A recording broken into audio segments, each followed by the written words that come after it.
Hello friends, आज हम देखने वाले हैं यहाँ पे उत्तराखंड की कुछ इंपॉर्टेंट न्यूज़ों को। तो आज हम बात करने वाले हैं आपके यूजीएमएनएल जो आपका उत्तराखंड जल विद्युत निगम लिमिटेड है, उस पे यहाँ पे जो उपनल से लगे कर्मचारी थे उनके लिए यहाँ पे विस्तारित ज्ञापन यहाँ पे जारी हुआ है। तो पूरा ज्ञापन हम आपके सामने रखेंगे, क्या क्या इसमें लिखा है, वेतन संबंधित महंगाई भत्ता क्या यहाँ पे दिया जाएगा, पूरा विस्तार से हम यहाँ पे जानने की कोशिश करेंगे।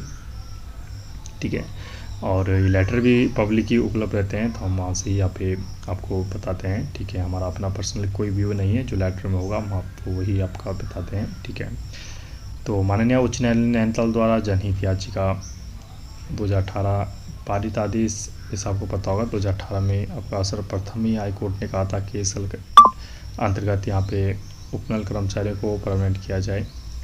सैनिक कल्याण अनुभाग 3/2/26 के क्रम में संयुक्त सचिव ऊर्जा अनुभाग उत्तराखंड शासन के पत्र संख्या आपका 17/19/2/26 तथा शासन देश संख्या 2018 TC सैनिक कल्याण विभाग अनुभाग 20/2/2026 के अनुपालन में यूजीएमएनएल लिमिटेड में दिनांक 1/1/2016 से पूर्व निरंतर नियोजित उपनल के माध्यम से आउटसोर्स पर कार्य जो आपके पात्र कर्मचारी हैं, संलग्न सूची के अनुसार वेतनमान का न्यूनतम वेतनमान एवं महंगाई भत्ता निम्नलिखित शर्तों पर एवं प्रतिबंधों के अनुसार दिए जाने की स्वीकृति यहाँ पे प्राप्त प्रदान की जा रही है। तो आपको बता दें, यहाँ पे साफ स्पष्ट डेट भी लिखी है। ठीक है, 1/1/2026। ठीक है, तो आपका 1 जनवरी 2016। ठीक है, इससे पहले जो आपका लगे हुए हैं उनको यहाँ पे सर्वप्रथम दिया जाएगा बढ़ा हुआ वेतन। ठीक है, सर्वप्रथम यह है कि उपरोक्त शासन देश एवं स्क्रीनिंग कमेटी द्वारा दी गई संस्तुति तथा यूजीएमएनएल लिमिटेड के लेखा अनुभाग की टिप्पणी के क्रम में कार्मिकों को वेतनमान का न्यूनतम वेतन एवं महंगाई भत्ता सहित ईपीएफ की राशि, नियोक्ता अंशदान प्लस कार्मिक का अंशदान को शामिल करते हुए कुल धनराशि का भुगतान किया जाएगा। मैंने आपको स्टार्टिंग में ही कहा था कि आपको जो वेतन मिलेगा आपका बेसिक जो बेसिक वेतन होता है प्लस आपका महंगाई भत्ता डीए यहाँ पे मिलने वाला है। ईपीएफ धनराशि की कटौती कर केंद्रीय वेतन एवं पेंशन भुगतान कार्यालय द्वारा इसमें स्पष्ट कहा गया कि आपकी जो ईपीएफ है वहाँ पे जमा किया जाएगा आपका कुछ धनराशि। आपको मैं एक लंप सम अमाउंट यहाँ पे बता देता हूँ। जो आपका अंशदान करता है आपका बेसिक का आपका 10% यहाँ पे करता है। ठीक है, जो आपका बेसिक रहेगा उसका 10% निकाल के आप लगभग कितना ही आपका अंशदान में जाता है। यदि किसी कार्मिक एवं ग्रेजुएटी आदि की देयता बनती है तो कुल मानदेय में सम्मिलित मानी जाएगी। इसके अतिरिक्त कोई अन्य भत्ते दिए नहीं होंगे। तो मैंने आपको पहले बताया आपका बेसिक प्लस डीए दिया जाएगा। यह है कि केंद्रीय वेतन एवं पेंशन भुगतान कार्यालय उज्ज्वल देहरादून द्वारा उपरोक्त पात्र कर्मचारियों का वेतन एवं ईपीएफ निस्तारण का कार्य एसएपी के माध्यम से यहाँ पे किया जाएगा। इसके लिए विभाग उज्ज्वल देहरादून द्वारा आवश्यक कार्रवाई यहाँ पे जाएगी। यह है कि पात्र अनुबंधित कर्मचारियों की बायोमेट्रिक अटेंडेंस लिया जाना निगम हित में आवश्यक होगा। ठीक है, तो आपको बता दूं यहाँ पे बायोमेट्रिक भी अटेंडेंस यहाँ पे आपकी ली जाएगी। यह है कि यदि कोई कार्मिक वेतनमान का न्यूनतम वेतनमान एवं महंगाई भत्ता दिए जाने हेतु पद के आपके जो अनुरूप शैक्षिक तकनीकी योग्यता के आधार पर निर्धारित पद पर कार्य करने का इच्छुक यहाँ पे नहीं है, तो कार्मिक के पास विकल्प होगा कि वह पूर्व की भांति उपनल के माध्यम से ही आउटसोर्स पर ही कार्य करें। ठीक है, देखिए आपको अगर क्वालिफिकेशन इत्यादि आपके पास नहीं है वो पोस्ट के लिए, तो आप बिल्कुल जो आउटसोर्स से ही यहाँ पे आप माने जाओगे।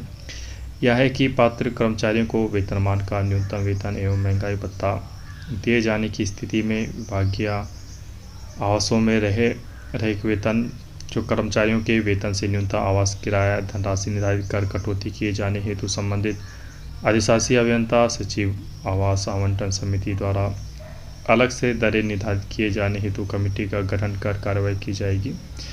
तो आपका जो ऐसे उपनल कर्मचारी होंगे जो आपका क्वार्टर इत्यादि आवास लेंगे, सरकारी आवास जो आपका क्वार्टर बोला जाता है, अगर क्वार्टर लेते हैं तो उससे कुछ धनराशि यहाँ पे काटी जाएगी। तो आपका हर जगह होता है, अगर आप क्वार्टर लेते हो सरकारी भी तो उससे कुछ न्यूनतम आपका जैसे काटा जाए 200 300 कुछ भी आपका अलग अलग अमाउंट हो सकता है, तो आपका कटता है। यह है कि पात्र जो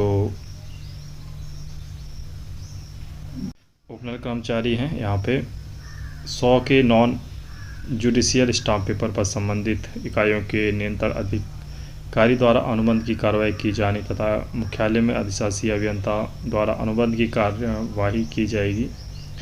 यह है कि कर्मचारियों से किए जाने वाले अनुबंध की अवधि 1 वर्ष होगी। ठीक है, जो अभी यहाँ पे अनुबंध होगा 1 ईयर का होगा और इसको आगे आगे समय समय वो बढ़ाया जाएगा। 2018 की जो ड्यूटी थी 1 जुलाई 2026 के अनुपालन में उपनल कर्मचारियों के वेतनमान का न्यूनतम वेतन महंगाई भत्ता का लाभ 1 मार्च 2026 से प्रदान किया जाएगा। बहुत जगह यहाँ पे 1 जुलाई भी था कि 1 जुलाई से दिया जाएगा, लेकिन यहाँ पे यूजीएनएल जो है यहाँ पे वो कह रहा है कि आपको हम 1 मार्च से देंगे। ठीक, 1 मार्च 2026 से बड़ा वेतन देंगे। और आप बोलोगे कि अभी तो यहाँ पे अगस्त सितंबर यहाँ पे लग गया है, आपको मार्च से कैसे देंगे? तो आपका जो मार्च अप्रैल और मई जून 3-4 महीने का जो वेतन है एरियर के रूप में मिलेगा। एरियर क्या होता है? जो आपका बकाया होता है। यह है कि अन्य समस्त प्राविधान एवं शर्तों शासन द्वारा जारी किए गए आदेशों एवं अनुपालन के अनुसार ही रहेगा। यह है कि उत्तराखंड शासन के शासनदेश संख्या जो आपके यहाँ पे है किए जाने अनुबंध की शर्तों का प्रारूप संलग्न किया जा रहा है। संबंधित कार्मिक जहां पर पहले से कार्यरत हैं उसी कार्यालय में आपका कार्यभार ग्रहण करेंगे।